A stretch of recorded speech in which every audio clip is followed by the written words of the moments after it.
Nothing. What's up, y'all?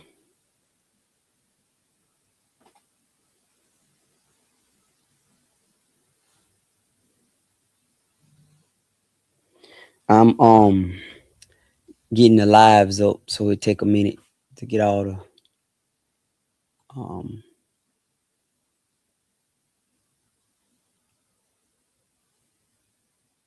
Let me see if I show comment. Nah, I ain't gonna show comments on stage. Y'all just see the comment. All right. Let me see if we get the live up. Okay. Looking good. Looking good. Looking good. I'm sitting in here. If I show comment. I'm up. I'm sitting in here inside the office, and I'm doing a live, but I'm also doing a sale. I got a sale. I'm gonna tell you about. You're gonna get something free with this one. Yeah, it's a free sale, so it ain't. If you buy something, I'm gonna give you my I got this microgreen guide that I created, and it teach people about growing inside. Microgreens are really good, and you could grow them with the inside. Like you don't need a lot of space to do that. So I don't know why is my so when it shows. Let me change this.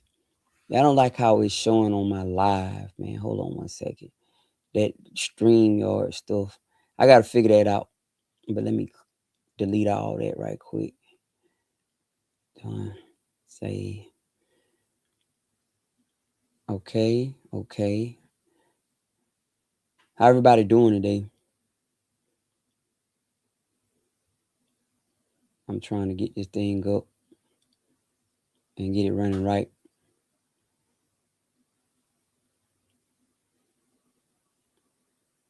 Yeah, because it's putting it in the doggone caption. And I don't think Facebook. Okay. There we go. All right. Let me see. And if you on, let me know. Hey, okay, I see. So yeah, I'm trying to get my stream up and everything, but we're gonna talk in a minute. Give me a second. But number one, how is everybody doing? Hopefully everybody is fine. But I'm on number one because I want to just jump in, say hello, how you doing, and everything. But also, I want to tell you guys. Hold on, why is this saying it? I'm trying to cut this link off. I don't know why it's doing it. I'm trying to figure out this software, but come on, man. Y'all come on in the room. Hey, come on in the room. Jesus is my doctor. You buy anything right now on our website, you get a free ebook. The ebook is how to grow microgreens. I got a microgreen ebook I'm doing. I'm trying to figure out how to stop this thing from doing it. But anyway, how everybody doing today? Hopefully well, you know. We have a lot going on in the world, and we need to be um steadfast in prayer, but also in preparation. I don't think we are being as prepared enough for the inevitable. Judy, hey, how you doing, Miss Judy? Yeah, I'm having a great day. Yeah, I'm having a great day. I've been out here, man. The weather is absolutely wonderful. I'm out here in the garden, um, tilled up my garden today. I've been spreading lime all around this place. Hey Gerald, I've been spreading lime all around this place, all on the ground. Been spreading lime, man, trying to get the pHs up. Um, get my pH balance right. So I put lime out there in my garden today. But listen, let me say this before we, because I want to make sure that I don't get lost and just in this and don't say what I want to say today. Listen, I want y'all to pay attention. We're absolutely watching crazy times in the nation, right? In the world, not just the nation. We're watching crazy times in the world. And I want to say, man, that guys, um, we don't know what's around the next term. So we hope everything is fine, right? That's the goal. We hope everything is gonna be fine. We hope that um Nothing crazy is gonna happen. We hope that there's never be a food shortage, right? What's up, Jerry? How you doing, brother? We hope that everything is okay. But the truth of the matter is, if you're paying attention, you see everything is not okay. And what I'm more concerned with is not only what we know, but also what we don't know, because it's so much going on. So, not to be doom and gloom, but to tell everybody that now is the time for us to decide that we're going to do something about it. Sitting watching the train coming and sitting in front of it and just screaming is not going to stop it. I believe, and I'm going to say this with everything in me, I believe that we need to get back to the basics, like the basics. Because, and when I say basics, I'm meaning just learning how to do basic stuff. I haven't even, before I got down here, I never knew anything about making bread. Like, we make our own bread now. We milling bread. If y'all see us saying we're doing the cooking channel, that's the first thing we did was we made some bread. So now we're making our own bread. We grinding up. We're doing fresh meal bread. We're doing fresh meal grits. We're doing fresh meal cream of wheat. We're doing fresh meal cornbread, right? And it tastes great, but we also can eat with the assurance that we know we're healthy. We're eating healthy, right? And you can tell how it passes through you. So TMI, but it don't, it pass right through your body, so your body can use it and discard stuff that it don't need. You doggone, when you can't go to the bathroom, it's something ain't right. You get what I'm saying? So I want to say that, man, like, all of us, we really need to lock in, man, on some really know what's going on in the world, number one, because I think there's a strategy to keep us from actually seeing what's going on. um I do. I think it's a strategy that say to not show us the truth. Hey Mark, how you doing? Yeah, bless you, brother. Bless you, brother. Thank you, thank you, thank you, thank you. Bobby, Jerry, Joyce, hey y'all. But I think it's a strategy not to show Americans truly what's going on, right? Because we just walking around like everything fine. Americans, if you listen to a group of Americans talk compared to listen to some other group of people talk, Americans are talking about everything other than, like, we're talking about the football game, they always got these little rap beefs for people who into that going on, um all this other stuff, like all this distractionary stuff that just a big distraction. And we're all focused on that. Like, people can hold a conversation about some stuff like that, like crazy, man. You talk to people, they'll break it down. Like, man, yeah, man, and I mean, really can break it down. But if I say something simple like, hey, you know how to grow your own food if you have to, like, folks literally, man, nobody got time for that. I seen a video today. I should have saved this guy's video. He said that he did the numbers. He said that 90% of, he's just speaking about African Americans. He said 90% of African Americans are dependent upon the system 100%, 90%. That if something was to go left, that means um 90% of us, who all of us who look alike, same skin tones or whatever, right, would be struggling because we all depended upon the system to provide for us. And if the system happened to stop providing for us, then what happens? You see what I'm saying? So that's my goal to tell everybody.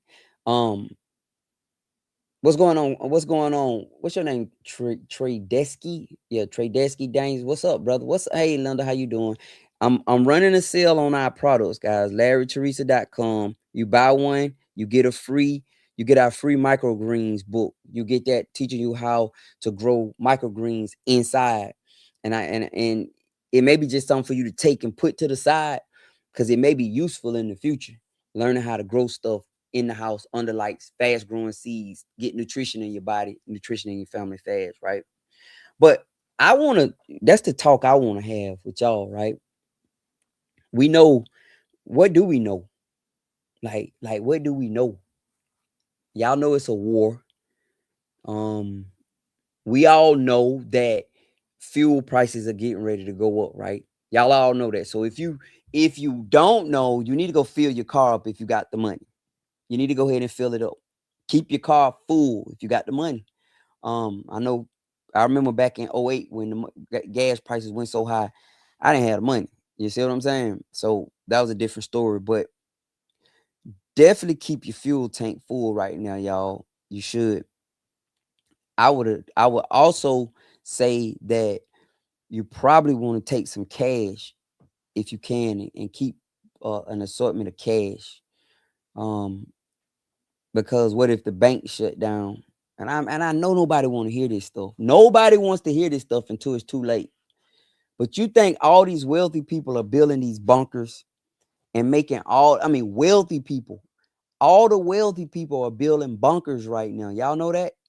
Just look it up. I was watching a video last night. This guy with Atlas, he built this thing. I think his company is called Atlas Shelters. I mean, I wish I could afford to get one of those bunkers built, but they $500,000-$600,000 bunkers that he put in the ground. And they was asking him, who are your clients? This dude named all the rich people. All the rich people. He said all the rich people are building bunkers. I'm saying to myself, like, okay, maybe they just got, of course we can be in denial. We trust the Lord, but we also know that God deals in the prophetic. And when you start hearing this enough, you have to question yourself, like, why is everybody talking about this stuff? You know what I mean? Like, why are people, hey John, how you doing? Thank you for watching. Hey, that's right, Joyce. Why are everybody talking about this? It's, the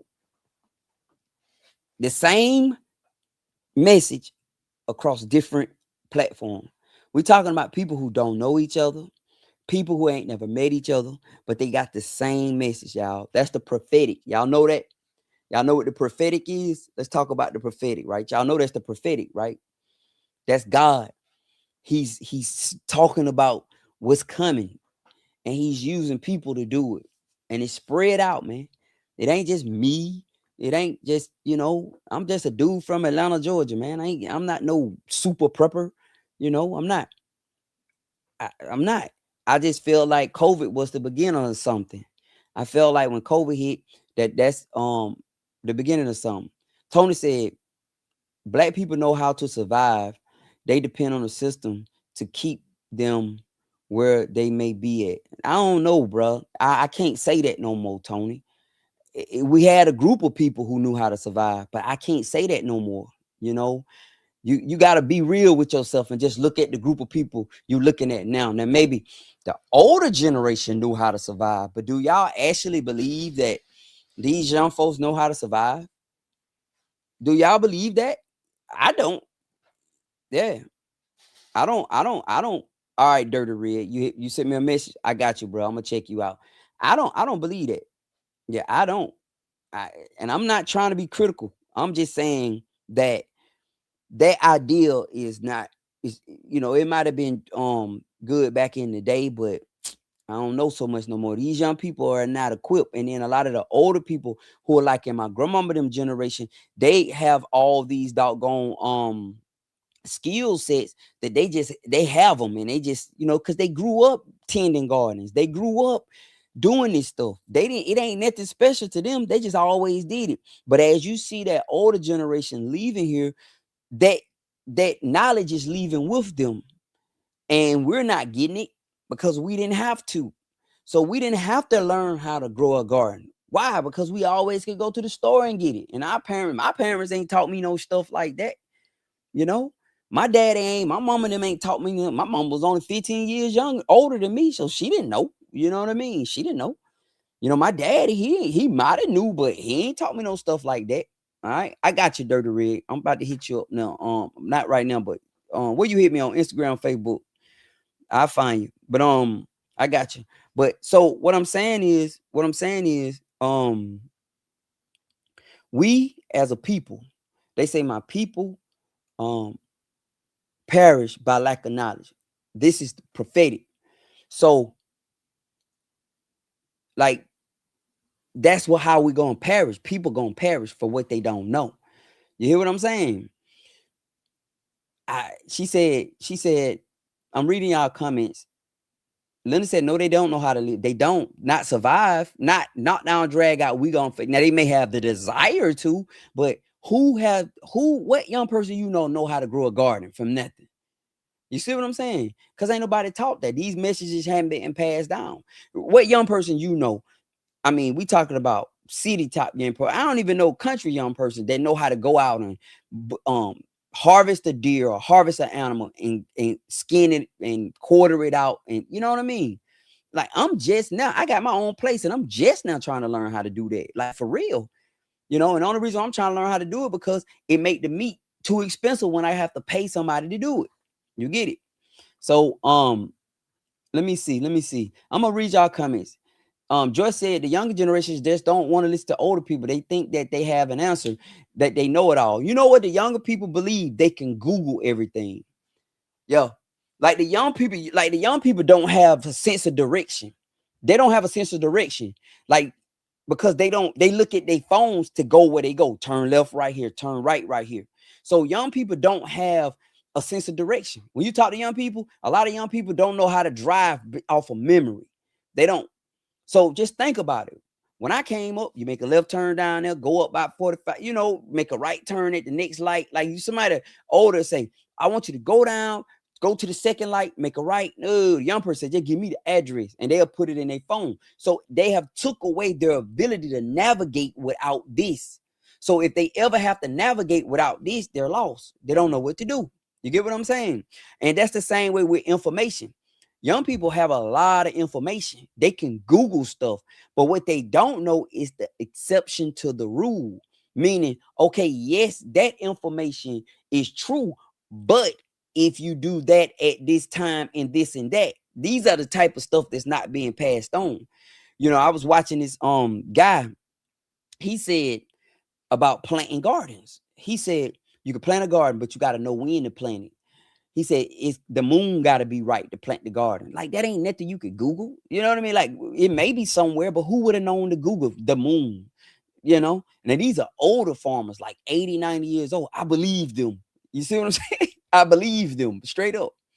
So yes, young people know they got the rules, but we know the exception.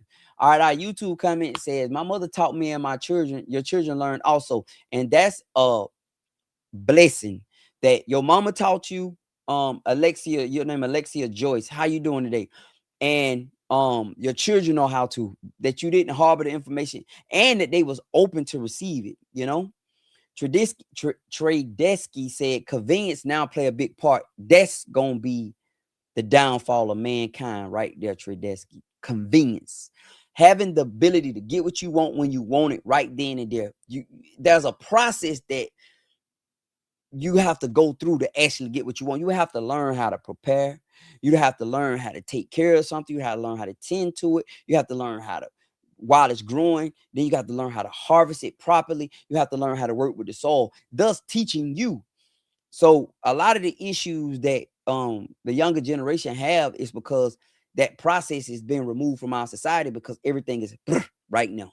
You see what I'm saying? It's now, no process. Wilford said, I want to learn, but I'm scared.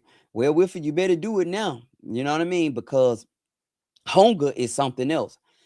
A lot of this stuff is, so we have the luxury of delaying learning how to grow food and learning how to process food because the stores are still have our favorite snacks and still have our favorite this and that. So we have the luxury to sit back and say we're not going to do that, right? But let me tell you something. If you ain't never been hungry, let me tell you something. I was in the county jail one time. I was locked up. Anybody who ever been locked up and don't have no money and don't have nobody sending them no money, no, boy, you get hungry. I mean, hungry. We in there drinking water, like straight up. We drinking water to stay full because we hungry, right? Hunger ain't no joke. And I think it's too much food, easy food, to make people soft. I see that with my animals. If I feed my animals too much grain, they ain't gonna go get the hay. They're not gonna graze. They're just gonna sit and wait on me to bring them the food. Like straight up, they won't even go graze. They'll just sit there by the bowl and literally wait on me to bring the food. But what I do is I put them to a day on, a day off. I give them grain one day and don't give them grain the next day forcing them to go graze. So when I force them to go graze, and how I force them is make them hungry. When they get hungry, their natural instincts kick in. I got to go eat some bushes. But if I don't make them do it, they're not going to do it. So for all of us, we may have to be made to learn how to do it. You see what I'm saying? Because a lot of us are not going to do it. We're hoping everything stayed like it is. That's the prayer, right? Everything stay like it is. Nothing ever changes. We hope the business people continue to provide our food. The government continue to whatever they doing. You know, I don't know, what do the government do, y'all? Like, for real, what do the government do for us as a people? Answer that question. I know the veterans, if you ever served in the military, the veterans get a chance to get served. But what do the government do for us? Anybody can answer that. Give me the answer to your question. What do the government do for us as a people? What do they do? I want to know. Anybody answer that question. Please, somebody tell me what the government do. I don't know what they do. I don't.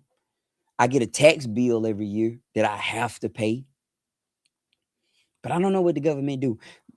Especially for us who are not on like Medicare. So like my grandmother, she on Medicare. She get Medicare, right? So so they provide for her, but it's limits to that. You get what I'm saying? Um, you know, yeah. Dirty Red said that's why he became a black farmer here in Georgia. I hit you on Facebook. All right, bro, I got you. I'm gonna look through my messages. Leon, what's up, brother? Godspeed Transportation said, what age are we considered young? I feel like that's a good question. Like, what age are we considered young? I feel like you're only young as you feel. You're only young as you feel. Cause if you don't feel young, if you don't feel like getting up doing nothing, then like you're only young as you feel. That's my opinion, and that's all my opinion. I don't feel like it don't really matter. But we only young as we feel.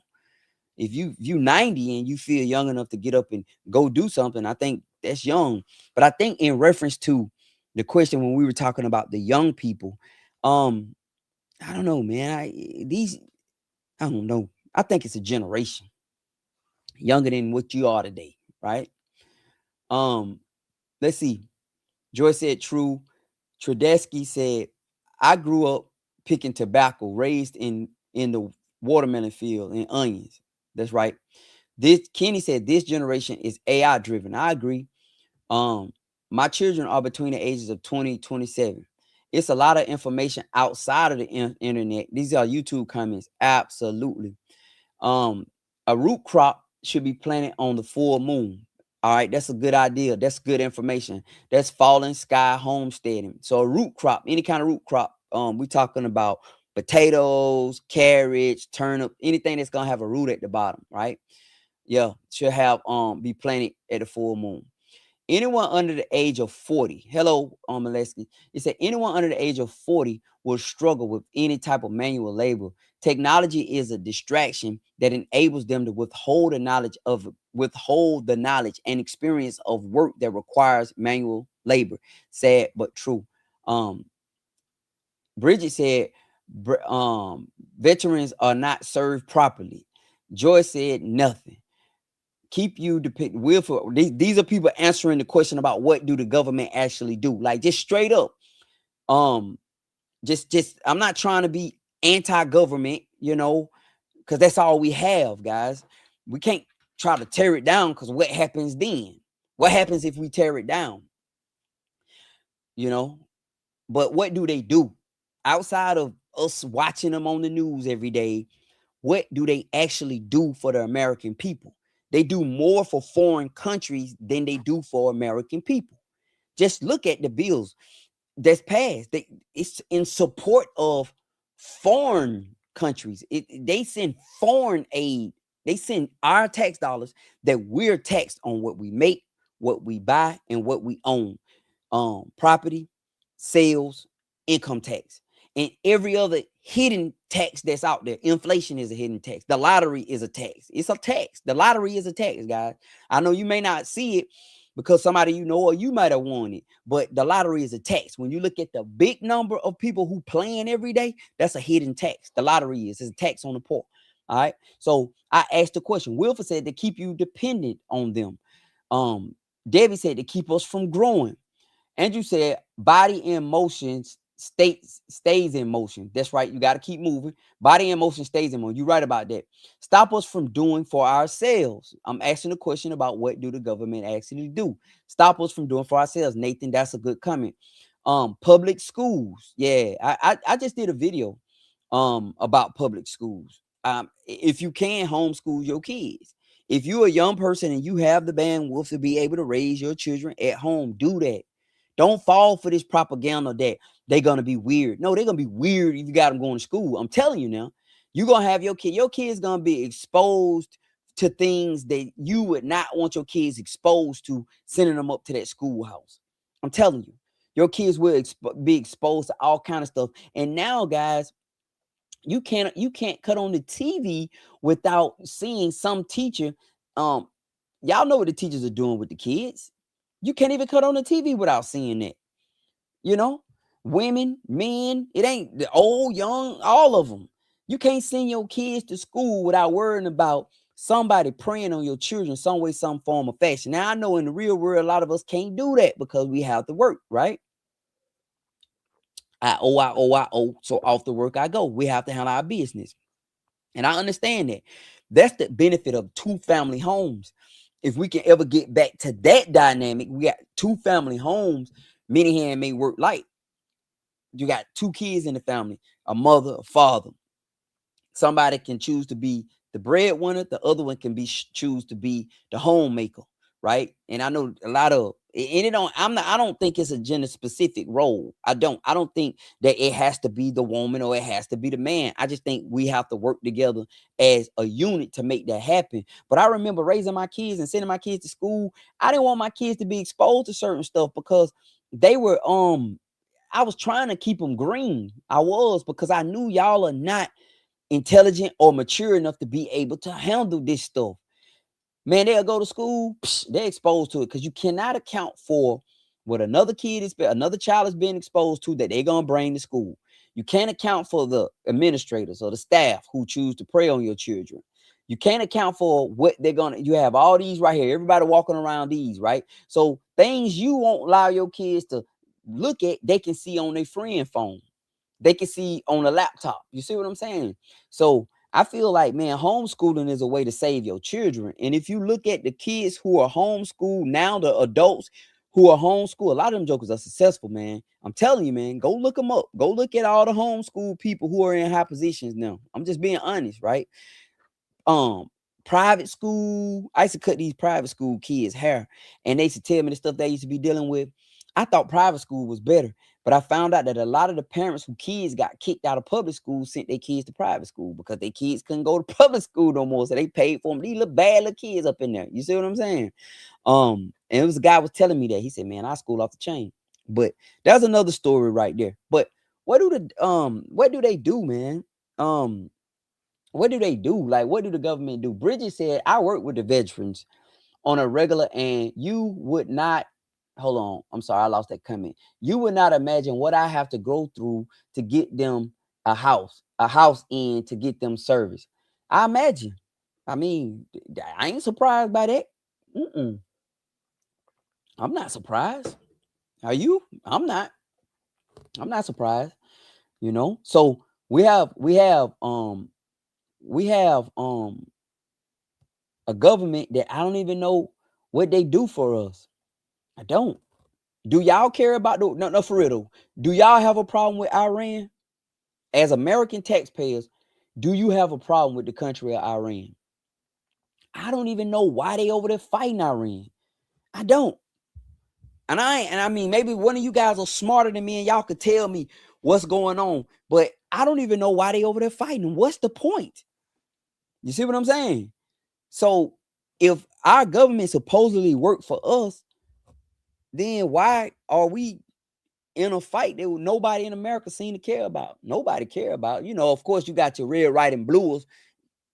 At the end of the day, we just whatever. But I'm talking about just a logical person who thinking like, bro, what's going on? So if let's get back to the point. If my government is not, if my government don't represent me, I don't know what my government do for me. I don't. But send me a tax bill every year from the federal government. I cannot tell you what the federal government do for me. Maybe the highways, they fix the roads, you know.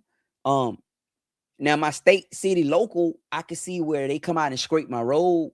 That's why it's so important for us to be active in our local politics, because you're gonna feel them before you feel the federal, right? So I see them scraping my road. I see if we call 911, they'll pull up.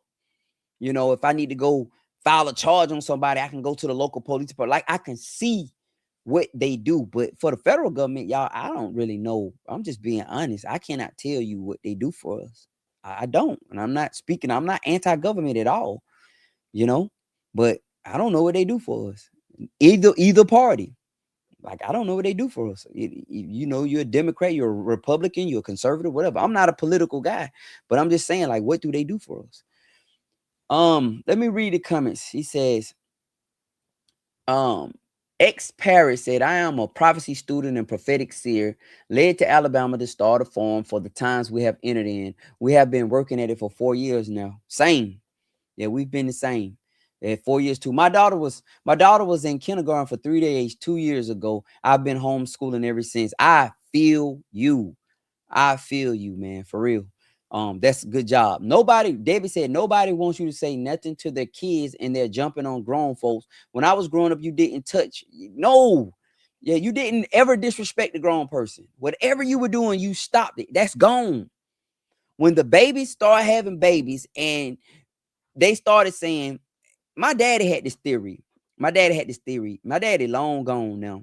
But my dad had this theory. I think my daddy was right, y'all. Let me tell y'all my daddy theory. Me and my daddy used to have a vastly difference of opinions, but the older I get, the more I realize that man knew what he was talking about. Like, me and my daddy used to be debating, man. He good guy, but he used to be debating, but I'm starting to believe, man, he knew what he was talking about a little bit. So my daddy's idea was that the destruction of home, the destruction of the families, the destruction of how the family dynamic happened with the free government assistance, right? And when the free government assistance started, well, we're talking about the based on your income housing, the Section 8, the SNAP, whatever you want to call it, food stamp, welfare, whatever. And part of it was that the men couldn't be there. You get what I'm saying? He used to tell me that all the time, man. My dad used to talk about Lyndon Johnson. He said, man, that's who started it, Lyndon Johnson. I didn't know what my dad was talking about because I just was young and I was full of fire and I didn't really have no kind of knowledge, but I think he's right. What I mean by that is the young girl or the young guy who have a kid, right? Whether they was playing or just say typical, somebody's having unprotected relations and a baby come about. All right. This attitude of you cannot talk to my child, you cannot correct my child, has been passed on. It wasn't in my mama generation. I don't know. It could have been in my mama generation. My mama was only 15 years older than me. She was born in the 60s, right? I think it was in her generation. I do. Because I used to be bad as I don't know what, doing all kind of stuff, but let somebody, my mama be like, nah, you don't, my child. My little boy used to be deserving it though. Like, for real, because I used to be in everything. So the idea that you can't put your hand on my child, my child, I correct my child. I understand that because you got some people who not gonna correct your child in love. But if your child feels that you're the only person who can correct them, then your child only gonna respect you and no one else. So that's a flawed way of thinking. I'm gonna tell you, I watch the animals, right? This how the animals do. Everybody straight and everybody baby. Straight up. If a baby is doing something, a mama boom, hit that baby. And the other mama don't get mad and be like, don't be touching my child. No, that baby was corrected in the moment. It was doing whatever it was doing right then and there. That's the only way that child gonna know not to do it. But if I have to call you and I have to report it to you and then you correct it 8 hours later, then I don't think that's beneficial. If I can correct it in the moment, like a dog, if you're raising a dog, you got to correct the dog in the moment. You can't kick a dog later. You that dog don't know what's going on. Dogs live in the moment. So when a dog do it, you got to get them right then and there. You know. So that's thing. Yeah. So Debbie, you right about that. Andrew said their roles is to provide essential services, maintaining order. Are they doing a good job? Some no. We have become too dependent on the government for everything. I understand. So their job is to sister service, maintaining some order. What services do the government provide? I know Medicare. My grandma get Medicare. Um, I know the VA. Brothers and sisters, they get their checks if they've been in the service, they service connected injury, stuff like that. And I think they spend a lot of money.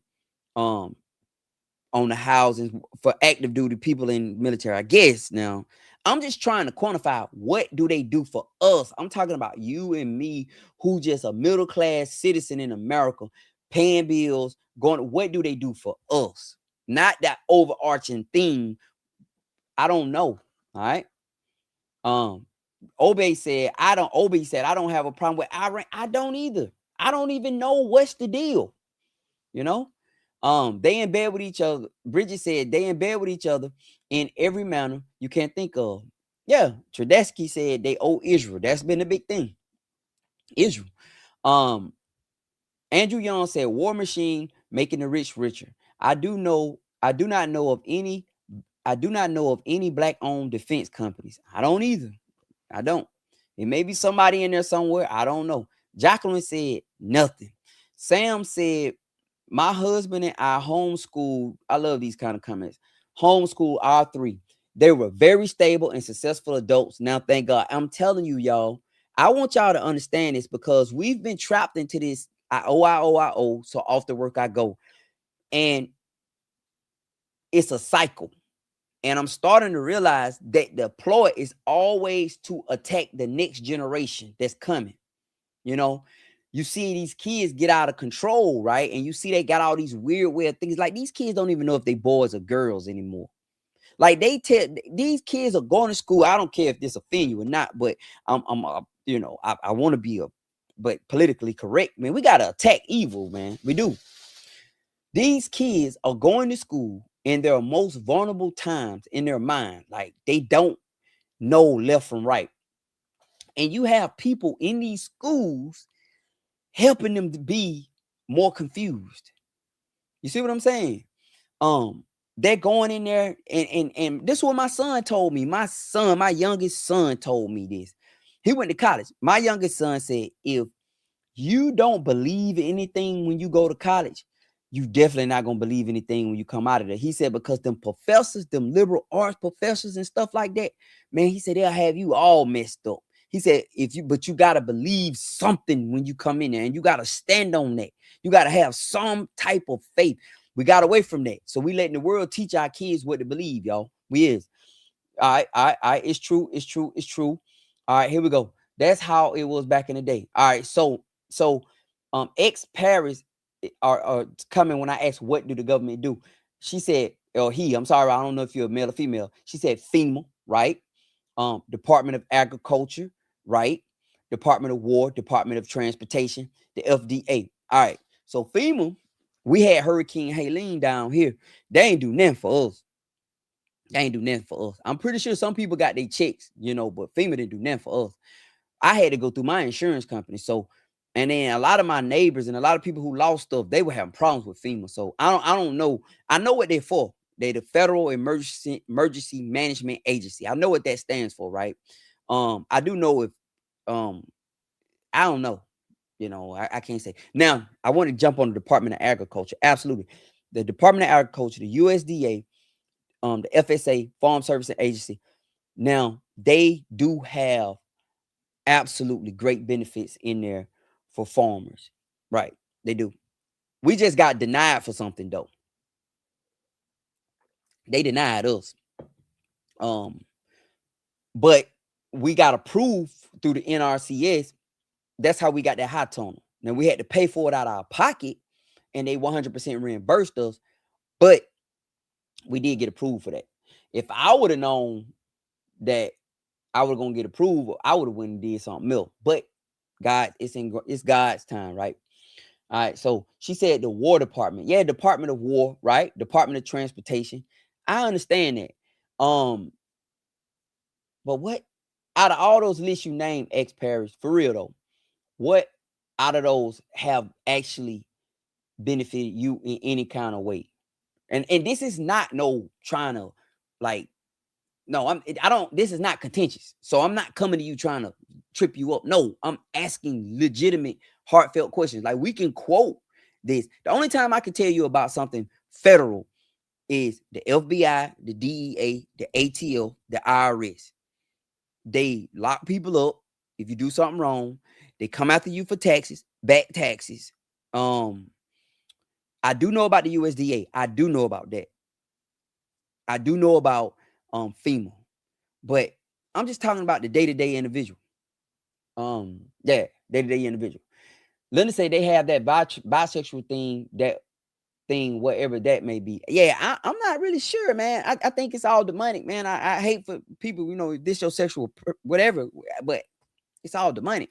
A little child, poor innocent child, go to school, and somebody who's wrestling with their sexuality is in a leadership position, and instead of, because a child is vulnerable, you see what I'm saying? They're vulnerable. They don't know if they're going left or right most of the time, man. Like you can't not take a child. Like these people are literally trying to say, well, that child know. Man, that child don't know nothing. That child can't go left or right. A child will sit and eat candy all day until a child will literally eat themselves till they, and we're listening to them about some lifelong impactful, man, that's some demonic stuff. Yeah, that's some for real. Yeah. X Paris, oh, you male, you from Georgia, you lived in Atlanta. Me too. I am a veteran, so I may be biased, having been to many other countries. Absolutely. Yeah, no harm, no foul. Like this ain't no, I'm trying to trip you up and say, man, you wrong. Oh, no, absolutely. I always is interested. I like to get everyone's perspective because we all living in our own realities. Everybody is living in their own reality, right? We're all flowing through life, and you have your own reality. And your reality is different from my reality. So when I ask questions, I'm just trying to tap into what you got going on in your reality. And you said the USDA don't care about black farmers. It's historical. I got a friend of mine that did a podcast, and he's going through that right now. With some money, it's just, it was all bad. Don't take no money from them. Don't borrow no money from them. Like that's what we gotta understand as us. If you can, don't borrow no money from them. Don't go borrow no money. I'm telling you, man, build with what you got. I found out how the Indians do it. The Indians actually have their own little monetary system where they lend money. They got like their own little bank. I don't know what you call it, but yeah, they lend money to each other, and that's how they get gas stations and all that stuff, because they do business. They got their own banking system, within their culture. But yeah, man, I wouldn't don't borrow no money from them folks. If you can, man, that's my big push. Yeah, if you can keep your hands out of these folks putting their money, giving you money, boy, because they gonna want it back. And they tricked us for so long, made us all believe because somebody else was doing it that we should do it too. And we ran and did it. How's that done worked out for us? So let's get back to the real stuff. We need to know how to plant, grow, harvest. Somebody got to do it. We need to get back to the natural remedies. Why? Because people in my grandmama age group live longer than us. And she said they didn't go to no doctor. They taking stuff, herbs, go out there and get that root off the tree. We're gonna boil it. She told me about a time my great grandmama had broncho issues. She was coughing bad, and she went to the doctor, and they couldn't cure her. And she had it for a while. She said her mama, well, that would be my great great grandmama, got some rock candy and some alcohol, made up her own little elixir and gave it to her, and it cured her, you know? So we don't even know how to do that no more, y'all. Y'all know that. Come on, man. Let's don't be, we so offended these days that we don't even want to admit the truth. Man, we don't even know how to do that. I don't nobody know how to do that. Like, man, nobody know. We could look at a plant right now. It could be 100% beneficial to us, and we would not know it. Straight up, we would not know it. Jennifer, hey neighbor, this is my neighbor Jennifer. She said we have removed gods from the school, the government trying in the homes. That's right. The teachers that cared have been pushed out because there is no control in the classroom. That is absolutely true. And that's what I'm saying. So you sending your kids to this demonic cesspool every day, and that child is going in there navigating all this demonic stuff. And I know, don't nothing uphold a lie greater than the emotions of the people who believe it and want to believe it. I heard that from Chad Jackson. Chad Jackson said, there is nothing that upholds a lie greater than the emotions of the people who believe it, or the people they want to believe it. So you'll fight for something because that's what you believe, but that don't mean it's right. So I just want to make sure I say that. So when we start talking about what has public school done for us, people start digging back into history. Oh, back in the day. No, we talking about now. Now, what is public school doing? The kids barely, like, are they learning anything? Like, what are they learning? Straight up. For real. We have a shortage of engineers in our country. They have to import talent into our country because the people in this country don't have the skill set. And I know the people in this country gonna say, "Oh, yes, they do." No, they don't, because they ain't been taught it. They haven't. They done turned a lot of the colleges ain't nothing but party places. Now with this new AI wave, the kids gonna be dumb as on the what because they cheating through school. Somebody said this the other day. She said, FYI, your doctor 10 years from now is now using chat to cheat on a paper. That joker ain't learning nothing, because everything in our country is driven by money. It's all money. It's not, the doctors don't become doctors because they want to cure people. You got a small percentage of doctors become doctors that want to cure people. I think the bulk of them doctors want to make some money.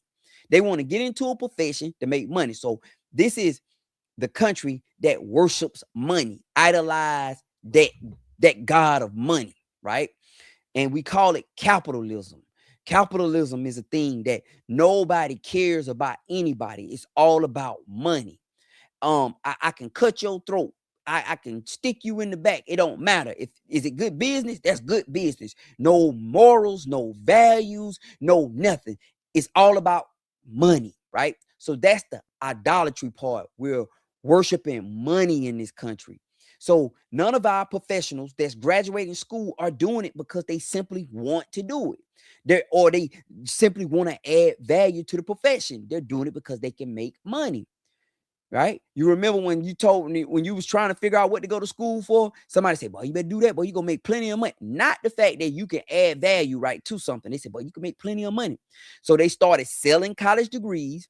They started allowing the banks to take advantage of, I'm gonna read your comments in a minute, but they started allowing the banks, Andrew just hit the nail on the head.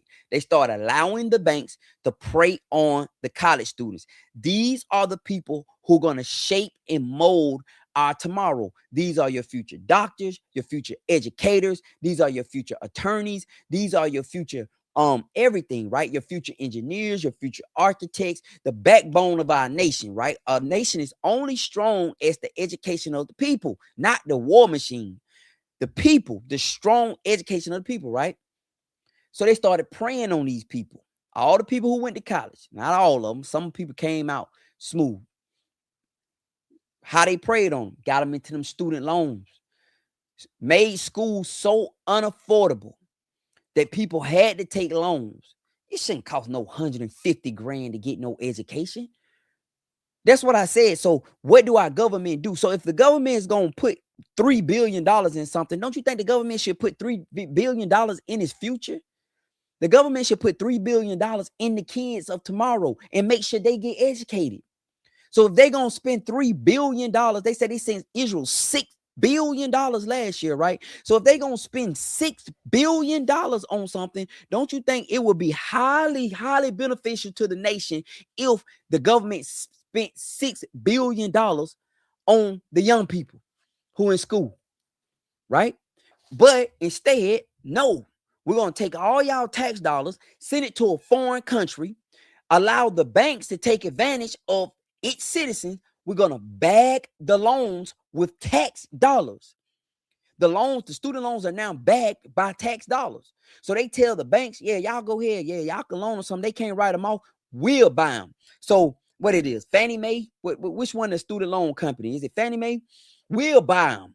We'll consolidate them. That's tax dollars buying the loans from the banks. The bank gave the loan, right? So these are all the private loans. The banks are buying them, so they guarantee them, right? So think about that. Think about a government that allows that to happen. Will you trust them with your food? You hear what I'm saying? You trust them with your food, man. Do you trust them with your future? Right? We got a government that has allowed banks to exploit its people by enforcing the people to pay for it, making us pay for it. My tax bills show up ridiculous every year, and I have to pay to be exploited in this country. You see what I'm saying? So I'm saying all that to enhance my point that this idea that we're going to be fine is a lie. Right. We're going to be, you're going to be all right, man. Hey, man, don't worry about that stuff. That's that purple talk. Right? No, it's not. No, it's not. Let me read some of these comments. Andrew said, man, you hit the nail on the head. Unity. You should not have to get a bank. That's right. Other cultures have been following this blueprint forever. Yep. It's called collective economics. But you remember, in the United States, the individualism has been promoted. You're going to be the rich one in your family. Everybody is an individual. And the reason why divide and conquer. We separate them. We don't allow them to come together. Because if we separate them, we can exploit each individual. My last live I did, we talked about, you got a family of 15 people, right? 15. We talking about mama, daddy, 4 kids, uncle, their kids, sisters and brothers, siblings. We ain't talking about the grandparents and everybody, right? We're going to use the number of 15 adults, 15. Each one of those families have a mortgage, right? 15 individual mortgages with 15 interest payments attached to them. Each one of those families. You get it?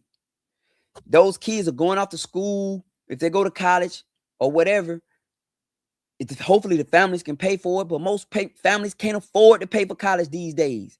You can't. It's too expensive. The colleges are inflating the amount of the courses because they know they're going to get paid for with debt. And the banks will give the debt because they know it's backed by the American taxpayer. We're going to pay the debt. We have to. We ain't got no say-so in it. We can't vote against it. That's why I wonder what the government doing for us. We can't vote against it. We can't say we don't want this to happen. We can't say that. You get me? Right? So all those 15 families is just being exploited individually. But what would happen if those 15 families came together collectively with a plan and strategy? Said, look, this is what we're going to do, family. Instead of us running out getting 15 different mortgages, we're going to get one.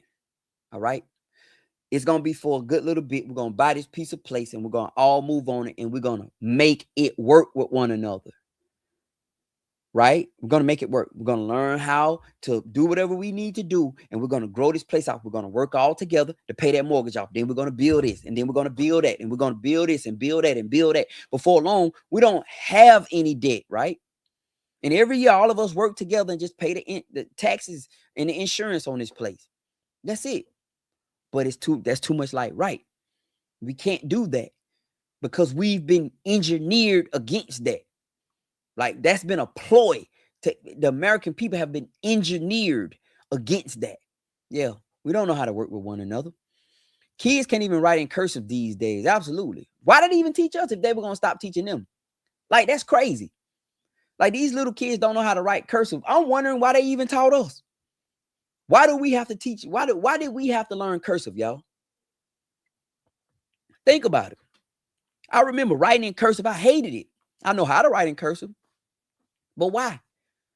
You know? Now they said that's useless. So all of us just did it for nothing. Andrew, you said the right thing right there, my brother.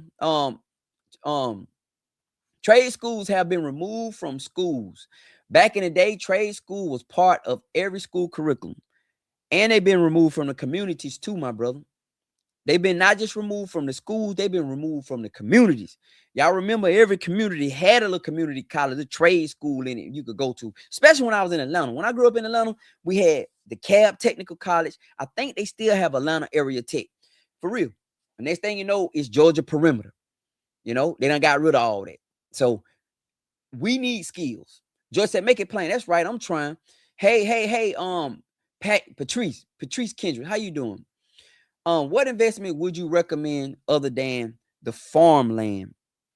So I'm catching up to you guys' comments. I'm 1 minute behind. So X Paris said, what investments would I recommend other than farm land? All right, so let's be wise about investments.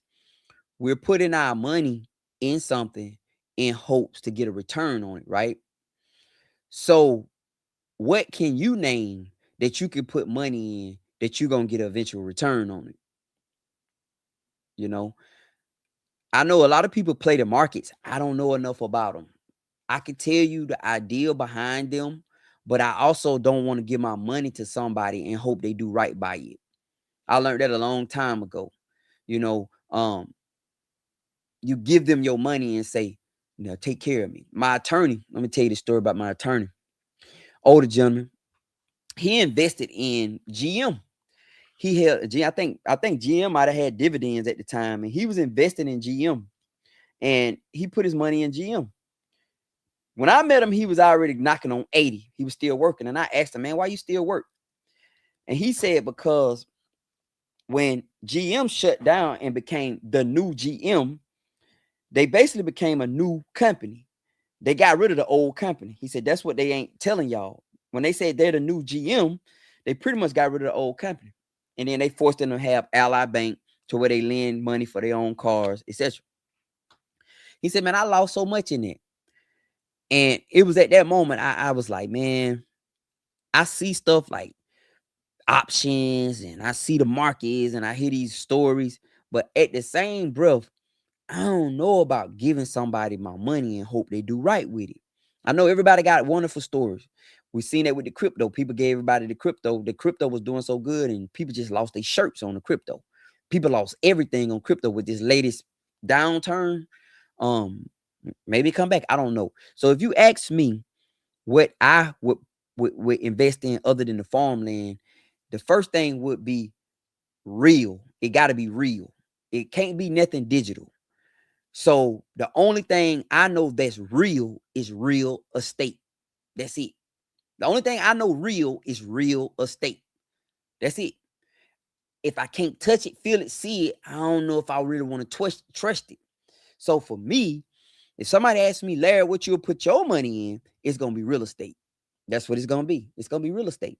It's going to be land. It's going to be properties. It's going to be something I can go touch. I can sell.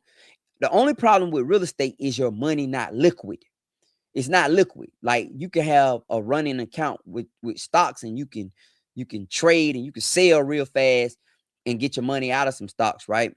But with real estate, it takes a little time. You may have to go get an equity loan up against your property, and it take time. So it just make your money, you parking your money in it. That's what you're doing with real estate. You parking your money. Now, I can talk money with you if you want to talk money. I studied money, man. I learned about fiat currency. I learned a lot about the fiat currency and how Richard Nixon in 1971 took the money off the gold standard, how they've been printing money for decades with nothing is backing it no more. The money used to be backed by gold, but I think it was 1961. Everybody said, "No, we want our gold." You know what I mean? So, but the United States kept printing dollars. So the more money they print, the less value the money holds. And I try to explain this to people. Some people don't want to hear this. They don't get it. That anything that you have that's being printed in abundance, make it less valuable. So think about somebody who just lay down and sleep with anybody. That make that less valuable, right? Versus the person who hold on. They make it a little bit more valuable. Like, nah, I'm waiting on the right person, right? That's the same way with our money. They've been printing so much money for so long that it's too much money in circulation that's backed by nothing. It's backed by nothing. We're not on a gold standard. Nothing supports the dollar anymore, right? So when you talk about me investing or putting my money in something, what I want to do is I want to park my money in something that has traditionally gained value over time and I can touch it. And it got to be real estate. It has to be real estate.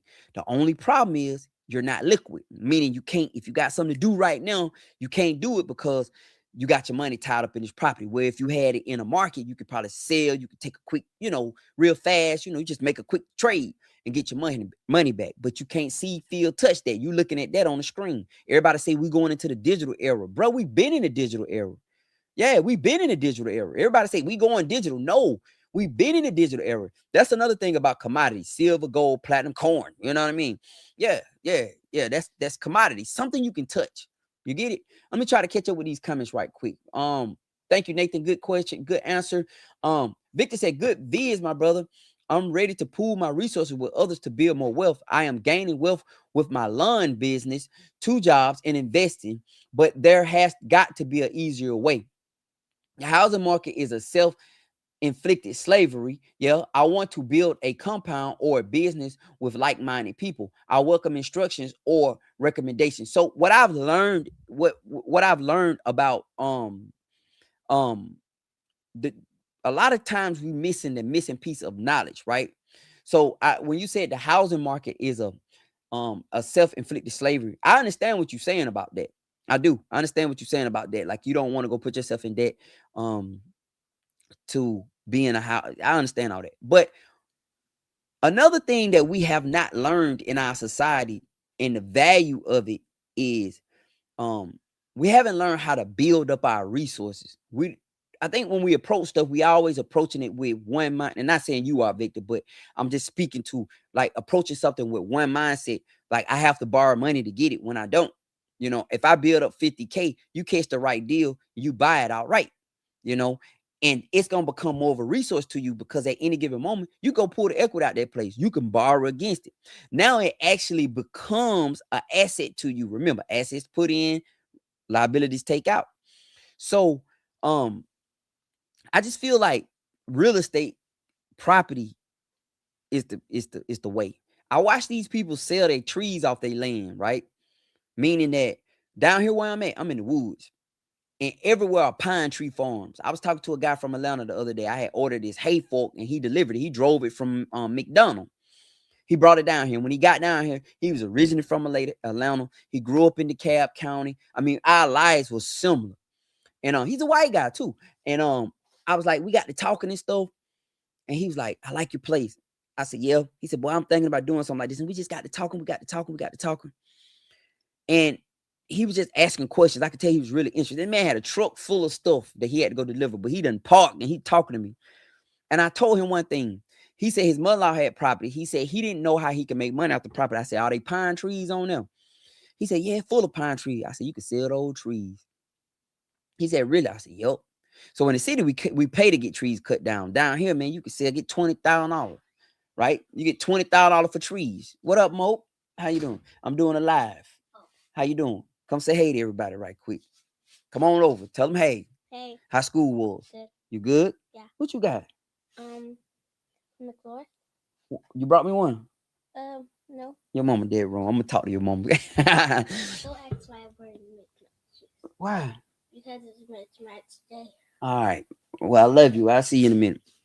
All right. But yeah. So it says, yeah, for me, if I was you, I would definitely be cautious with my money.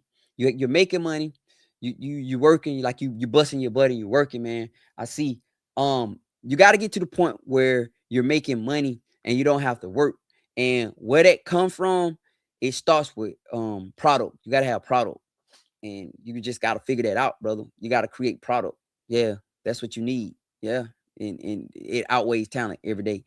Um, Patrice said, if you have enough land, you can make it work for you. That is the, I don't think we value land enough as a people. We have seen land as a place just to build monuments, right? We've seen land as a place to just build a big old house. You see what I'm saying? We don't see land as listen, guys, listen. Do you understand what we can do with some land? We can do a lot with land. That's why you get people, they don't sell the land. They never sell the land. Generations upon generations of people are sitting. I was at this place the other day, man. Humongous place. Humongous. I said, man, how much land y'all have? 7,000 acres. I mean, big old place, man. Big old giant place. 7,000 acres. They out there farming it. I said, what y'all doing? They got all these John Deere machines and everything around. They farming I think they say they do peanuts. They do peanuts and corn. And I'm like, okay, now it's money tied into that. Let's be real. They're probably growing it with these USDA stipends that they're getting, guys. I'm telling you, these big time farmers get these stipends from USDA for real. And they call it acreing out their property. They go up there and they pull out this map and they show them, we're gonna do these right here. These 300 acres are gonna be all peanut, and they get checks for that. They do. Don't lose sight of that. They get checks for that. That's the little unspoken thing that I've learned since I've been down here, that in the city we've been told that, you know, you're a welfare person or you don't supposed to get in free. But then I got down here around these farmers and found out, man, these jokers getting free money too. But it's that zero sum theory. That if I get something, that means I'm taking away from you. That's that zero sum. So we don't want y'all to get nothing because we feel like if you get it, then that means they taking away from us. But that's a fact. Like, yeah, USDA give out checks for real. And a lot of them big time farmers, they getting USDA stuff for real. I ain't gonna say all of them, but a lot of them are. Man, they ain't getting them John Deeres on the whim, man, them big old $300,000 tractor.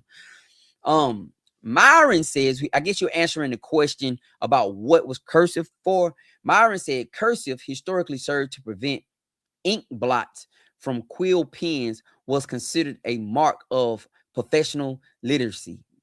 Hey, we no longer use quill pens, and now I think AI doesn't recognize each person's cursive writing. So first, let's say Myron has really done a lot of thinking about that, and I want to applaud you, Myron, because that was a profound answer, brother. No cap, bro. That was a profound answer. You did a great job with that answer, and that was all good right there, brother. Thank you, man. Good information. Paris said, I agree, like commodity, silver, and gold. Yes. Make sure whatever you put your money in, you can touch it. If you can't touch it, I ain't doing it. I'm not doing it, man. I'm telling you, because I have no control over it. I don't. I'm not giving nobody no money and hoping they do right with it. I'd rather go take my money and just look at it before I do that. Hey, Roxanne, good evening. William Wood said, we need to learn how to buy things with cash. Credit will hurt us more than if you pay this directly. Cash save your money and pay cash. And also you will get a better deal with cash. You will, but you talking about a certain type of individual. We've been tricked out of skill set, and since we don't have skills, when we look at something, we don't know how really bad it is. You get what I'm saying? So if you're not a carpenter, you don't know that, man, that ain't that bad. Like, we can fix that. If you're not a plumber, if a pipe busts and you've never done plumbing before, you panicking like, oh my God, no. You get what I'm saying? And it's just a simple pipe bust. Like I have people that have car issues, and like my niece and nephew, they'll call me and say, "Oh man, I'm having this problem." I'm like, "That's nothing. Okay, that's nothing. All you have to do is do that." But because we lack skill sets, people are afraid to buy used stuff because they feel like used stuff is better. So this has all been a ploy. We take skills, we trick them out of their skills, we send them to the universities. We tell them that being a carpenter or being a mechanic, a grease monkey is a bad thing. So we promote this lazy lifestyle to them through TV. So we got this. This is social engineering I'm talking about. So back in the 80s, we started seeing this big push for we clean and nobody's dirty anymore. We going to school and we come home with our briefcases. And then the 90s hit, the internet era came, and the dream of I can just go to work and sit in front of a computer all day and make 200K, and I buy this house and I buy this picket fence. All the while we were leaving what was going to save us today, and that's our skills. Skills pay the bills, but nobody is going to buy anything cash if they don't know how to fix it. They're afraid, like they're looking at that roof. That roof not that bad, bro. If you know how to get up there and do it yourself, or your crew can get up there and have that roof put on in a day, then yeah, you'll buy a house with a roof problem with cash. You'll go and somebody say, "Man, this house $30,000. Man, this roof horrible on it." But if you know how to do roofs, it ain't bad to you. But we don't have skills as people, so that's where a lot of the failure point started. Um, Steel Mansa says, imagine buying a junk car for $500 and selling the doors, catalytic converter, hood, etc. It's the same concept. Imagine buying a junk. Yeah, facts. This guy, I get what you saying, bro, etc. I get what you saying. This, so get what he's saying. He said, imagine buying a junk car for $500 and being parted out.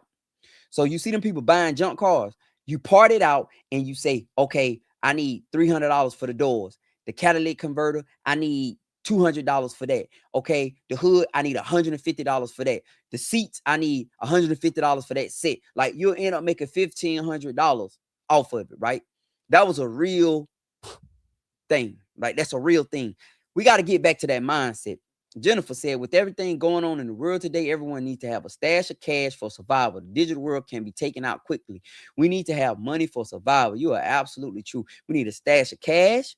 We need a stash of fresh food, good food, being able to eat, because not only do the digital can one explosion can kill the pipeline of food. So listen, y'all notice what Iran is doing right now. Iran is they know they're gonna lose, but they saying it's gonna be expensive to beat us, right?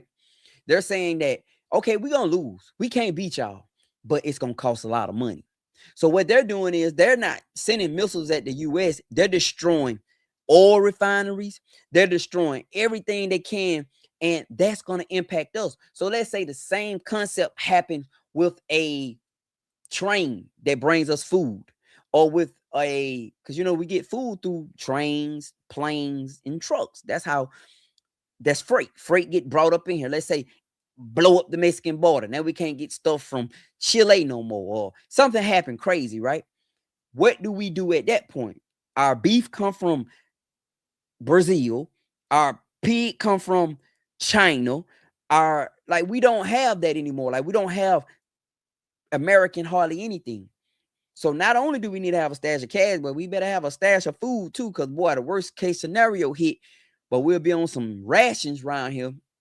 Joyce said in the movie Gone with the Wind, Scarlett O'Hara father told her something very significant. You will always have terror. And he will reach down and grab the earth, talking about the land, because like you said, Mr. Larry, you can sell trees off your land. You can sell part of your land.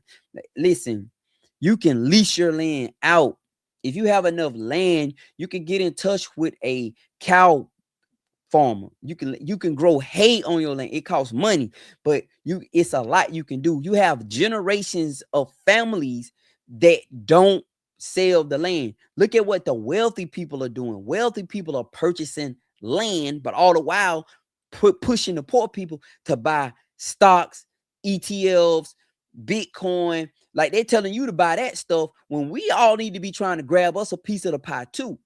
You see, you can borrow against your land. You can grow crops on your land.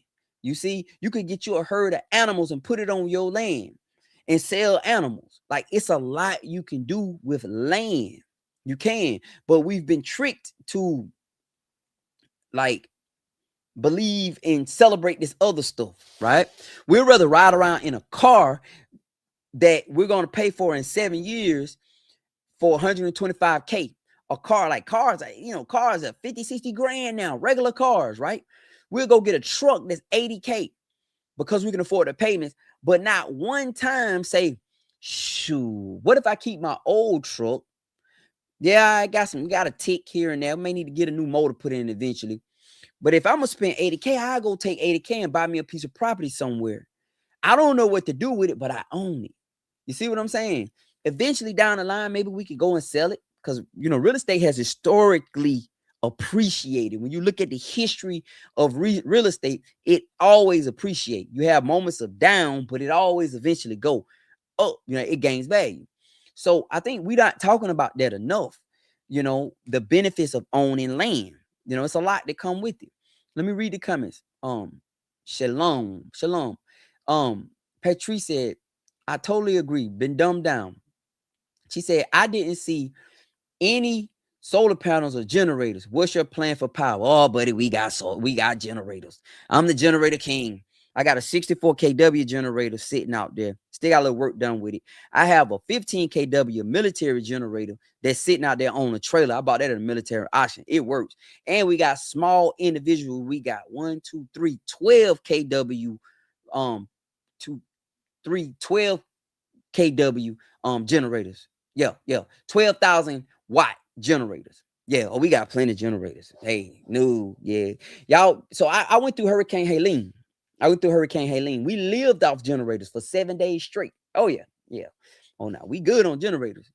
I want to I got one generator out here that still needs some work done to it. And I want to eventually have one whole compound generator. And I have it sitting out here. We got a 250-gallon natural gas tank sitting out there. Propane.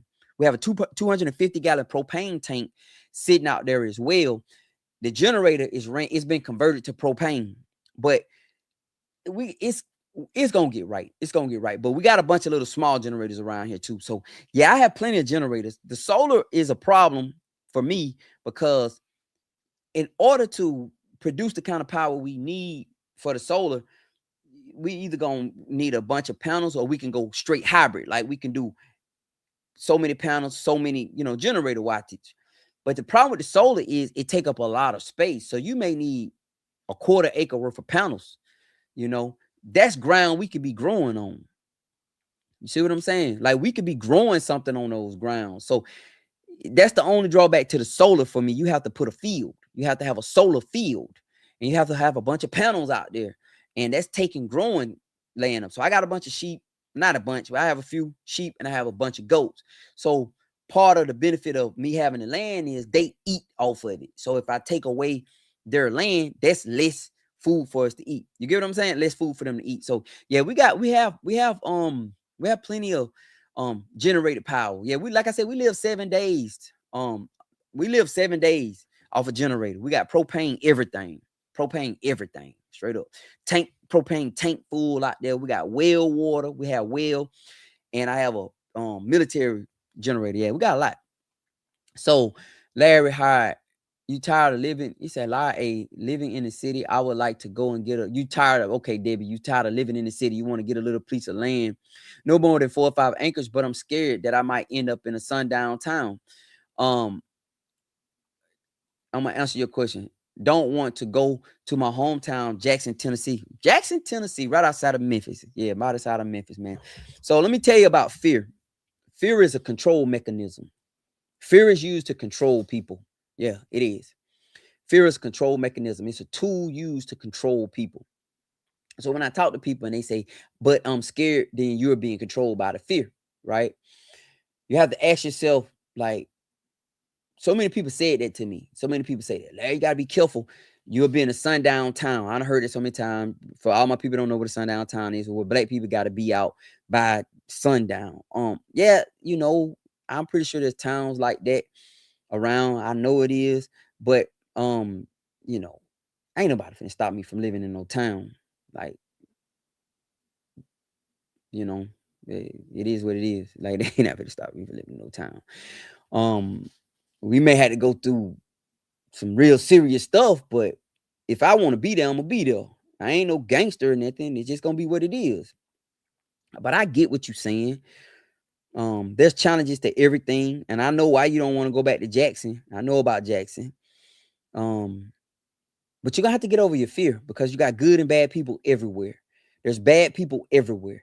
Okay, you got good people everywhere. You can move into a town with the perfect neighbors, right? You move into that town, then your neighbors sell. They sell that place. You get what I'm saying? And then you got new neighbors come in and they don't like you. You get it?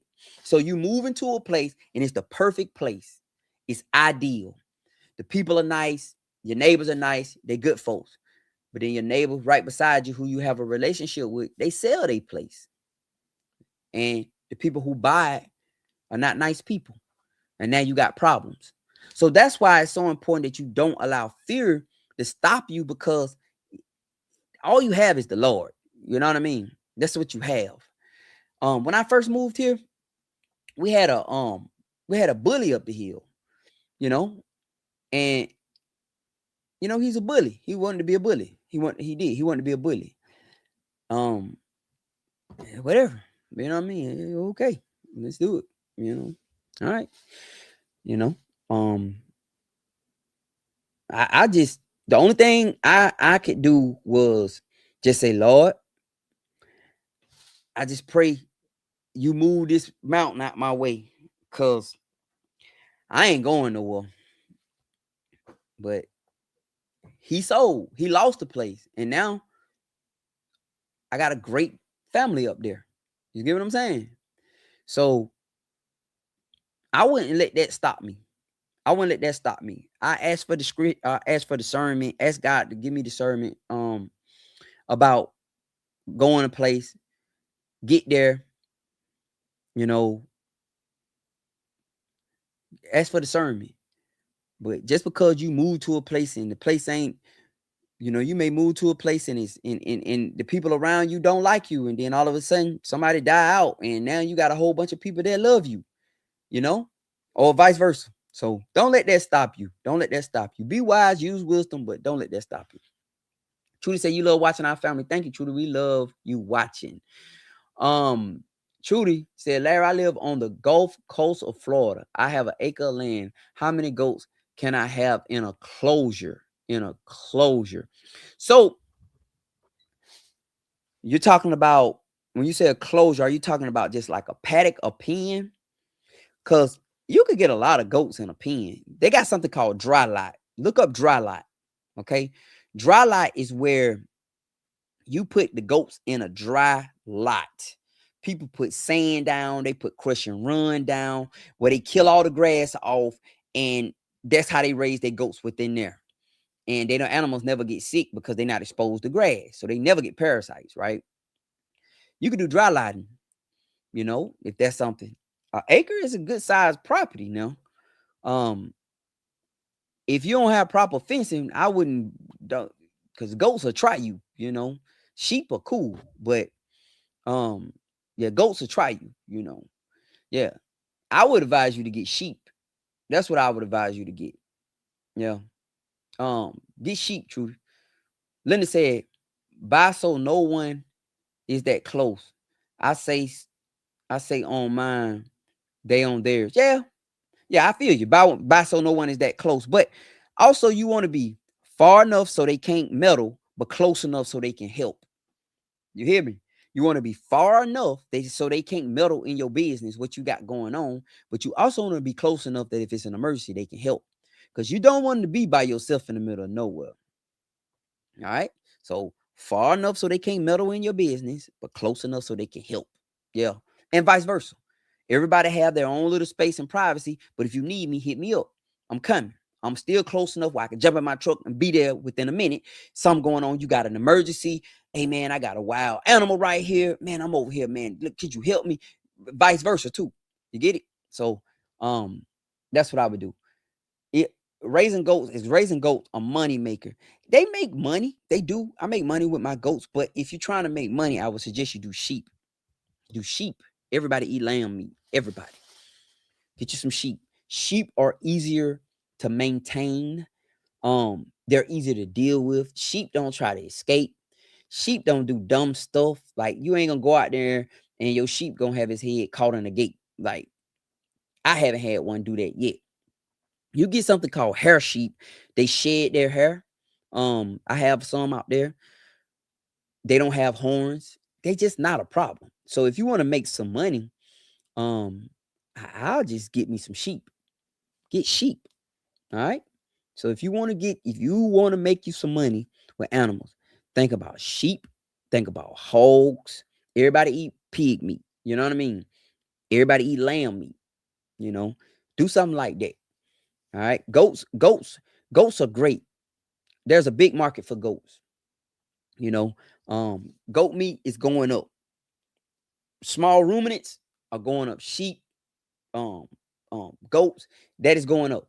The price of it is going up. The United States just put a 20% tariff on all imported goat meat from Australia. They've added an additional 20% on top of it. So the price of goat meat is rising. You know, if you are a small independent farmer of goat, you're gonna make money because people are gonna start hunting you out to buy your goats from you for meat because it's gonna get too expensive in the store to do it. So you'll be able to make money on goats. Yeah, but sheep. She said, Trudy, but what about their milk? You mean goat milk? I'm not a milk person, so I'm the wrong person to ask about milk. I don't do milk, period.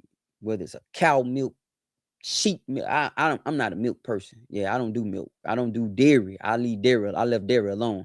I don't do cheese. I do a little butter, but I don't do yeah, I'm not the milk person, so I'm not really sure. Yeah. Do you remember 4-H extension offices used to give out baby chicks? I'd imagine they did. Yeah, I imagine they did. I go to the extension office out throughout the year, you know. Yeah. But yeah, sheep milk. I don't know about sheep milk. I ain't never heard nobody drink sheep milk, man, ever. So there may be some sheep milk situation, but I can't tell you. Yeah, 4-H extension office. So that's where we go get our soil samples at the extension office. Yeah. Yeah, I'm not sure about sheep milk, but if you small and you want to make some money, get some sheep. Get sheep, man. Yeah. Goats cool, but get sheep. The reason why I say get sheep because sheep eat grass. Goats will eat it too. Um, you think they give seeds? Okay. Now I go up to my extension office, they sell plants. I bought some tomato plants from my extension office last year, Patrice, and them tomato plants, they was indeterminate. Now they was determinate tomato plants. Those jokers grew. And I'm gonna go up there again this year and get me some more tomato plants from them jokers. They sold them to me $1 a plant. And they were some nice plants. Them ladies gave me some land plaster. Calcium. You got to put land plaster in the hole with them. They call it's calcium. So when you get ready to put your tomatoes in the ground, get you some land plaster and put it in the hole with it. I ain't know. So they all gave me that, like, yeah, you want to do this? All them tomato plants grew. Yeah. Percy, I just be messing with y'all, man. Winston too old to eat, brother. Yeah, Winston too old to eat. Winston meat would be nasty. Yeah. I just be talking junk, y'all. Yeah, I ain't Winston too old. Now I may sell Winston now, you know what I mean? He may get sold now, don't get me wrong. Yeah, I asked about the seeds, Patrice, but yeah, Winston too old to eat. Yeah, you don't eat an animal that old and that tough and rough unless you have to. You get what I'm saying? That's a lot of boiling right there, buddy. Yeah, you most of the time with the males, um we don't eat men animals that's done got a certain age. Trudy said I'm going to get a donkey also. Yeah, they say they do a great job. Yeah. The only reason why I haven't got a donkey, Winston is a Bora goat. He a dapple Bora goat. The only reason why I haven't got a donkey is because them donkeys will kill a dog now. And Duke them been got over in there with that donkey and it'll be a bad day. Them donkeys don't play. They do not play. Yeah. So that's the only reason why. Yeah, Winston a Bora goat. He a dapple Bora goat. Yeah, but now I ain't gonna eat Winston. Winston too old to eat. That meat to be nasty, man. Horrible, tough, and you ever ate goat meat and it tastes like that funny taste? Y'all know what that funny taste is? Pee. That's when a goat been peeing, goat been peeing on itself. Yeah, Winston, he beautiful, man. Um, he just like you gotta know goats. Like I like him. He do a great job. But I can say if I was buying goats from scratch and I know what I know today, I wouldn't buy Winston. I wouldn't. Like he gonna breed, but it's the kind of genetics you want. Like it's the kind of genetics you want. The wide back end. That's for me. You want to get a Winston narrow in the back end. You want a back end that's thick, big old thick hip joker walk around with them big old hams. You get what I'm saying? Winston don't have that. So he throw a lot of babies, but when you look at them babies narrow. So this is just part of grading the goat. So when I got them, I just like the color. That's all I went with. Boy, I love that color. But I didn't understand that if you're trying to produce meat, you need an animal that's going to produce a thick amount of meat. And Winston don't produce thick amount of meat. That's why when y'all hear me keep talking about Ace of Spade, if y'all look at his hind part is thicker than Winston. He's still not high, like a high dollar. He decent. If I had to pick one of the two, I'm gonna pick him every time because his body structure. He got that body that'll produce a larger amount of meat, guys. So when y'all hear me talking about Winston, it's not because I don't like him. I don't love his personality.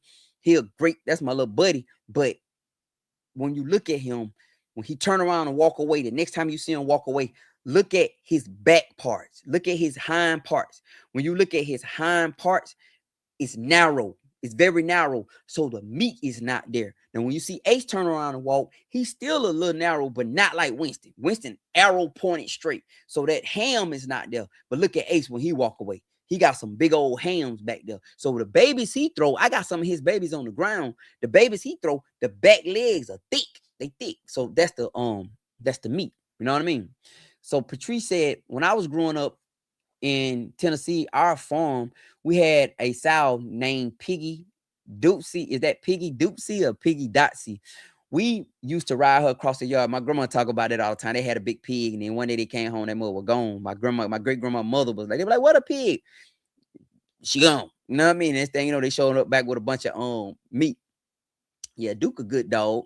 Yeah, he a good dog. Yes, ma'am, Trudy. Yes. Yeah, that makes sense. So yeah, so now you understand what I'm saying, Angela. I'm not saying I don't like Winston. Don't confuse that. No, don't take that and run with it. It's just I'm doing it for me, and now I know more. So when I first started, I didn't know a quarter of what I know now. I was just buying animals based on emotions. That's it. This is what I want, and make me feel like a big man. I got some animals. Now I look at the animals and I know what's quality and what's not. And Winston a great breeder. He gonna breed. He could get you 1,000 babies. But when you look at the size of the babies, so we got to rush to 13 months with goats, right? We trying to get them as big as possible within 11 to 12 to 13 months before they go in the rut. And then we butcher them out. I bought some goats bred, and them by 11 to 12, 13 months, man, them jumps was humongous. Back legs was huge. Man, I got so much meat off of them. Now I got some 12 months with Winston's. They not that big. They're not that big. So you want something that's going to get big. You know what I mean? That's what you want. Big back legs, big hind quarters, big shoulder meat. Like meat, guys. Trudy said, what is the best goat if I don't get sheep? That question, you got to know what you're doing it for. So when you ask me what's the best goat, I'm gonna push back and say, what are you trying to do it for? Are you trying to do it for meat? Are you trying to do it because you want some pets? Are you trying to do it because you want something to keep the bushes ate around your property? Like, what are you doing it for? Because what's gonna make the difference is if you're doing it for meat, then you're gonna have to spend some money. You're gonna have to get you a nice Savannah goat, and a Bora goat, and they have bigger meat. They produce more meat, right? So when you raise one, you get a nice freezer of meat off 2 of them, versus it take you 5 of them to get some freezer meat. So if you're doing it because you want milk, then you want to look into a dairy goat. If you're doing it because you simply just want something to eat the bushes and maintain the property, then you don't have to get an expensive goat for that. Do I eat sheep meat? Absolutely. Absolutely. I have 10 out there in the field that I'm not touching right now. These 10 are like man, these jokers, like, I ain't never treated them. I've never wormed them. So when you raise your animals, those are the animals you want, right? So I haven't wormed them jokers. I haven't gave these jokers no CDNT, no nothing, right? They standing up out in that field, tough. So they're bred because it's a ram out there. It's 9 of them bred. It's a ram out there running with them. I have another 10 to 15 lined up in the spring. I got put in touch with a lady who is the lady. Like, yeah. She don't raise this. Look, this lady who I'm in touch with, she don't raise them for meat. She don't raise them for show. Guess what she raise them for? She wants to enhance the actual breed. We do Katani sheep. She do it for simply the love of the breed. She don't do it for nothing but that. She want to produce a better quality sheep. So I'm waiting on her. May she gonna sell me some of her older mamas. They already older. I don't want young mamas. Don't buy young animals if you're doing it for meat, Trudy. You never had lamb? Sheep meat is lamb. You never had lamb, Purcell? It's lamb. Yeah. Lamb is baby sheep. Sheep is mutton. They call that mutton. So, Trudy, if you're gonna go out and buy animals, you need to buy grown animals. Because if you're doing it for food, that means you need those mamas to have babies. So you need some tested, tried, and proved mamas. You need mamas that know how to raise and take care of babies, Trudy.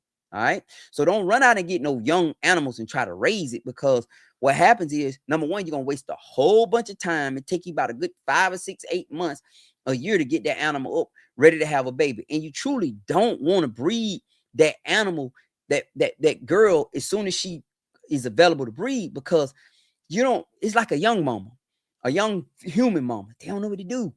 Like, I had one, she's standing there like she don't know what to do. The baby flopped out of her. She took off running. She left the baby. We had to go get her and the baby. Normally, the good mamas, when you pick that baby up, like, you almost got to fight to get the babies, because the mama ain't going to let you get them. And then when you pick that baby up, that mama going to follow you. This one, man, we had to run her out of there. We had to make her, and then I had to lock her up. So I'm just using this as an example about a young mama. So if you just now starting a homestead, do not build your homestead on no young animals. I did that. It's going to take you a year. Don't do that. Get you some already grown animals. Get you some nannies that 2, 3, 4 years old that have had babies, know how to raise babies. Get you a book or buy them bred, already bred, meaning they pregnant. Get them. The mama gonna take care of the babies. She know what to do. But you get a young one, first time having babies, man, that baby fall on the ground. That mama look at that baby like she don't know what to do with that baby. The baby over there starving. Mama ain't cleaning it. Baby walking around, got all this stuff on it. Them good mamas, man, you come out of there. She had that mama in an hour. You come out there an hour later, that baby clean. She nudging that baby, making that baby get up. The next thing you know, you see that baby standing there sucking on the mama. The young ones, man, that baby walking around, got stuff all caked up on it, all messed up. Yeah, so if you just getting started, don't get started with young animals. Don't get started with young animals. Get started with grown female. What age do you think I should get for male and female? 2, 3, 4, 5, 6, 7. Like, you just want to make sure that joker healthy. Look at his feet, look at his eyes. Make sure it's healthy. A lot of people don't know the age of their animals, okay? So they'll tell you what age, but when you deal with a real breeder, they'll tell you. Like, I know all the babies on the ground. I know how old Cinnamon, Nutmeg, Winston, like Winston 4, Cinnamon 3, Nutmeg is 3. I know how old they are, right? But you just want a healthy animal. If you can, buy a bred animal. If you're gonna spend your money, buy a bred. If you say you're gonna go buy 5 goats, go buy 5 bred, heavy bred animals, meaning she pregnant. You can look at her bag and tell she pregnant. Like the bag, her milk bag, if it's full of milk, she pregnant. Bring her to your place and let her have the babies. All right. Now, let's say somebody charge you $500 for a bred female. That bred female may have 3 babies. You get it? So now you done quadrupled. You went from 1 goat to 4 now, the 3 in the mama. You see what I'm saying? And if she a old enough, experienced enough mama, she gonna take care of the babies, But I don't advise anybody who just getting started to go out and buy no young animal. Don't do it. Don't do it. Like right now, I won't even buy a puppy. If I'm trying to have some puppies, I ain't gonna buy no puppy. Why? I want to buy an old girl. Not old, but she gonna be 2, 3 years old. Yeah, I don't want to. Why don't I want to buy a puppy if I gotta wait a whole year to breed her? I ain't doing all that. No, no, no, no. I'm gonna buy an old. I want to buy a girl 3 years old. You know, he tell me she 2.5, she 3. She in the prime. Bring here and let Duke get on her. For real. Yep. But anyway, I jumped on today. I just wanted to come and converse with y'all. I'm glad to be able to answer any questions that you guys ask. And it's all objective, well, subjective. It's all subjective. So it's all based on me, what I feel, what I believe, what I've learned. It ain't the end all be all. You know, you got several different people on here. They didn't say something that's contradicted to what I say, and it's true for them, but it's not true for me. And it may work different for you. What's up? What's up, Terrence? I see you, bro. Um, so what you have to do is if this something and if this is a lifestyle you want to get into, you just got to get in it. It's no perfect way to do it. You know, number one, make sure you got a good fencing system. Make sure you have a fencing system. For goats, you're gonna need a barn. Sheep, you need a barn too, but sheep are not as bad as goat. Sheep fine with rain. A sheep is like a cow. You know, that joker is fine with rain. They'll be out there grazing when it's raining. Goats, first drop of water come out the sky, they taking off running. So you need a barn for a goat. Is it gonna kill them? Is rain gonna kill them? It's not gonna kill them. You know, I got some goats standing in the rain right now. Um, but you gonna need a barn. All right. When I get my female goat, should I also get a male right away? I don't know why you wouldn't. You want to hurry up. You don't want to feed the animal for free forever. Shoot, if I'm gonna get a goat, if you want a goat and you want a female and you want to get yeah, get a male. Or spend the money on a bred female, okay? Males can be a handful now. I know Winston cute, but Winston can be a handful, okay?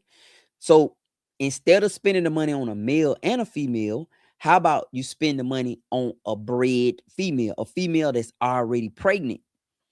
I'm looking for a bred or a heavy bred female. Just put it out there. Somebody gonna say, I got two, and they'll sell you the bred or heavy bred female. All right. You bring the animals to your place. Now you have, let's say the mamas, they normally have two, some have three. Let's say you bring it to your place and she have two. Now you have both of them have two. Now you have six instead of two. Then you can get rid of the mamas if you want to keep the doggone babies. You can get rid of the mamas. You can say, okay, I'm gonna keep these if it's males. Now let's say you have two females from, let's say you have one that have two does and the other one have a male and a female. All right. You can take the male, use him for meat. It depends on what stock he come from. You know, I buy a heavy bred female. That's what I buy. I would not spend my money on no young animal, and I would not spend my money on no male and no female to start. I will buy an already pregnant animal. That's what I will buy. Find you somebody who will sell you a bred female. They will. They'll sell them to you. All you got to do is just look for them instead of looking for instead of looking for a um instead of looking for a male or a female. Look for a heavy bred male, a heavy bred female. Okay, look for a heavy bred female. Yeah. All right, y'all. I'm about to wrap it up. I'm finna go ahead and enjoy the rest of the day, man. It's still sunny out here. I got a little work to do. I'm out here getting my ground ready. Got my garden spot tilled out, and I got other little stuff I need to do while we enjoy this weather. But I appreciate y'all, man, for joining, talking. Remember, hold on. I have all our products on sale right now. You're gonna get something free. You buy it, you get the microgreen book free. All right, LarryTeresa.com. You buy it, you'll get the microgreen book free. All right, you'll get it. It's gonna come straight to your email, and you'll get the book. All right, and that's just it's a guide to teach you how to do it. And it's something I needed when I first started, but you don't have to get it. The information is out here. I just want to be 100% transparent. You can find the information anywhere. All right. All right, man. This is Larry. I'm gone, y'all. I'm gonna talk to y'all next time. Thank y'all for joining the stream. Thank y'all for all the engagement and the questions and the interactive. I'm gonna jump on. I enjoy these times. I don't know if you want to ask questions. And when we get on, I answer your questions. You know, I have this new platform I'm using, so I can see all y'all questions in one spot. I can see my YouTube questions. I can see my Facebook question in one spot. So that's how come I'm able to answer the questions and respond. All right. It's Larry, y'all. I appreciate y'all for watching. I'm gonna talk to y'all next time. Peace.